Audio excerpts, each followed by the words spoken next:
wakas, meron na tayong panibagong gamit para mas lalo nating maipakita ang ganda ng ating mga biyahe sa panibagong perspektibo.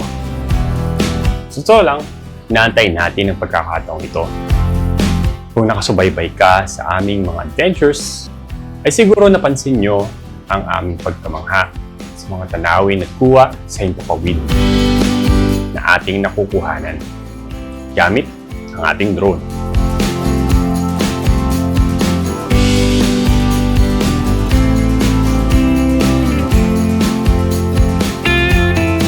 Maraming nagtatanong kung ano ang gamit nating drone dahil ito ang tumutulong sa atin upang maikwento natin ng maigi ang ating mga istorya. Ang DJI Mini 2 SE. Ang drone na ito ang kasakasama natin sa ating mga paglalakbay, mga road trip, camping adventures at mga biyahe ng ating buhay. Malaking tulong ang drone para mas ikwento pa natin sa ibang anggulo ng ating mga natatanaw sa ating paglalakbay na hindi masyadong nakikita kung nasa lupa ang ating mga kuha. Pero sa hindi inaasahang pagkakataon, ay sumabit ang gamit nating drone sa mga kabe ng kuryente na naging dahilan sa pagkasira ng mga pakpak nito. Napali pa rin ko sa yung drone kaso naraglag. Putol na yung isa niyang wing. Pero nakakamangha, kahit bumagsak na ito ay gumagana pa rin. Kung kaya't sa pangyayaring yun, bigla akong na-realize na kailangan kargado tayo ng mas advanced at mas capable na kagamitan, lalo na at gumagawa tayo ng mga travel adventures.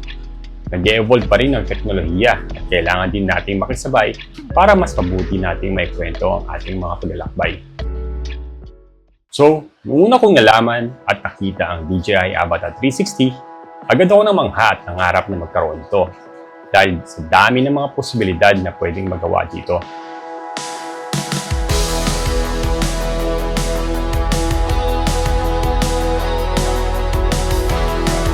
Hindi lang ito basta kapirasong kagamitan. Para sa akin, sa itong napakalaking panibagong teknolohiya na magbibigay panibagong perspektibo sa mga paglalakbay natin na gamit ang ating motor.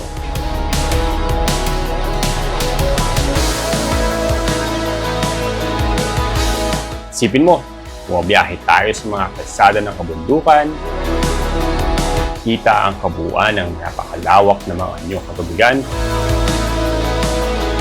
mga biyaheng madaraanan ng mga kagubatan, coastal roads at mga tagong lokasyon na ating natutuklasan.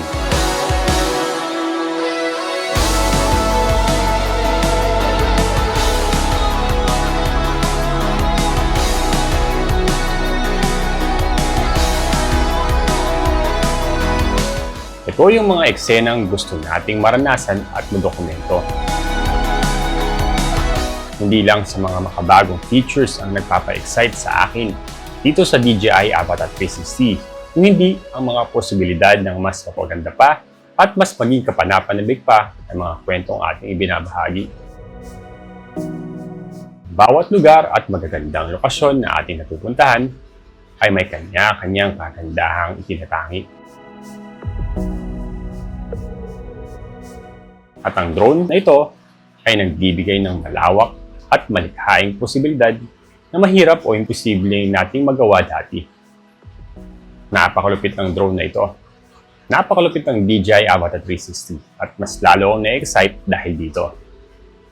Hindi dahil sa mga makabagong features at makabagong teknolohiya na ito, kung hindi dahil sa mga ability nito para mas lalo pa nating mapaganda ang ating mga susunod na kwento.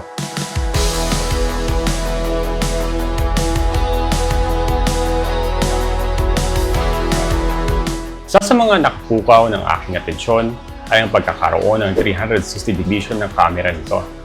Kita mo na ang buong paligid at pwede itong makapag-record hanggang sa 8K high definition video.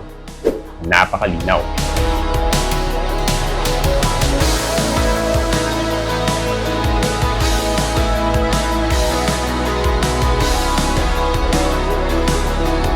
Sa totoo lang, kahit pinapanood ko yung mga sample video ng iba, ay para na rin ako kasama sa eksenang yun.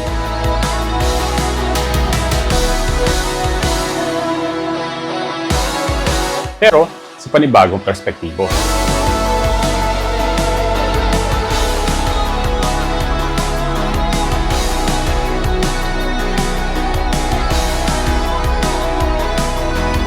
Ito yung mga quality na namamangha ka sa bawat sinsin ng mga detalye mula sa mga kabundukan, karagatan, pati na yung mga simpleng pagpang-abot natin ng golden hour tuwing kinahaponan sa ating mga paglalakbay.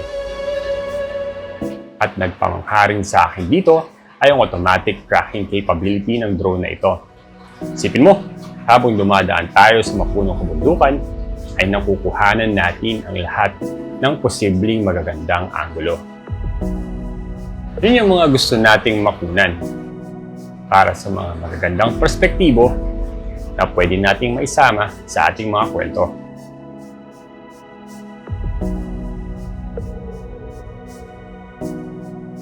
At sa mga content creators na gaya namin, yun yung mga exciting part. Dahil nakaka-capture ng camera na ito ang kabuuang paligid kahit sa isang pagdaan lang. At pwedeng ma-edit at mag-reframe kapag nag-e-edit na. Sa isang paglipad nga lang ay makakapag-produce na ng napakaraming anggulo na pwedeng nating magamit sa ating mga videos. Pwede kang makagawa ng mga cinematic shots, follow me shots, dramatic shots, at iba pang mga perspectives sa isang pasadaan lang ng paglipad. At yun ang isa sa mga malayang paglikha na nagbibigay sa atin ng inspirasyon pang lumikha ng mga magagandang eksena.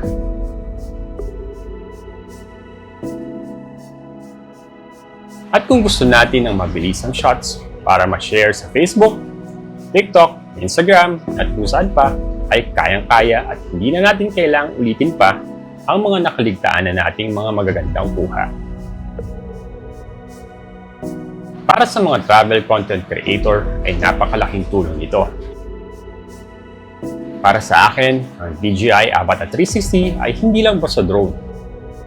Sa itong kagamitan para mas lalo pang maikwento ang ating mga paglalakbay sa malikhaing paraan. Mga paglalakbay sa mga lugar na hindi natin masyadong nabibigyan ng napakagandang perspektibo. Nakikita ko na ang napakalaking tulong ng drone na ito para sa mga hinaharap nating mga videos at content. Papakamping man, malalayong paglalakbay, mga tagong pasyalan, o kahit mga travel documentaries na maaari nating magawa sa hinaharap.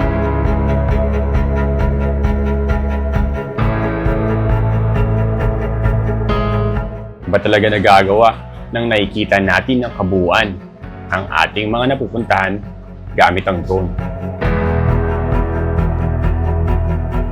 Naipaparanas namin sa inyo kahit papaano ang mga kagandahan ng mga lugar na ating napupuntahan sa mas malawak at mas detalyadong video na aming ginagawa.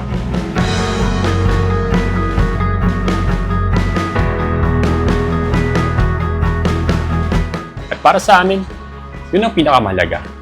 Ang may parating at may padama sa inyo ang aming pakiramdam kahit nanonood lamang kayo sa inyong mga bahay o minsan sa office pa nga. Pero nagsisimula pa lang tayo. Sa mga susunod na episode ay atin nang makakasama ang DJI Avata 360 sa tunay na mundo. Subukan ng mga kakayahan nito sa ating mga paglalakbay. So, kinaabang nyo rin ang mga kakayahan na kayang maibigay pa nito, ay abangan nyo ang mga susunod pa nating mga biyahe.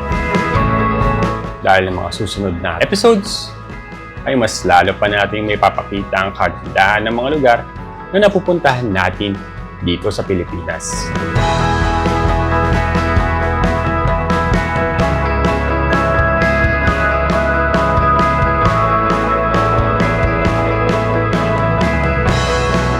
Kaya't kung maabot ka man sa dulo ng video na ito, ay maraming salamat sa iyo. Ngayon, mas lalo na tayong makakagawa ng mga quality videos sa ating mga paglalakbay. Napakalaking tulong ng panonood nyo para sa matagal na nating pinapangarap na Philippine Loop sa hinaharap. Muli, kami po ang RideCon. na walang sawang nagpapaalala na ride safe lang.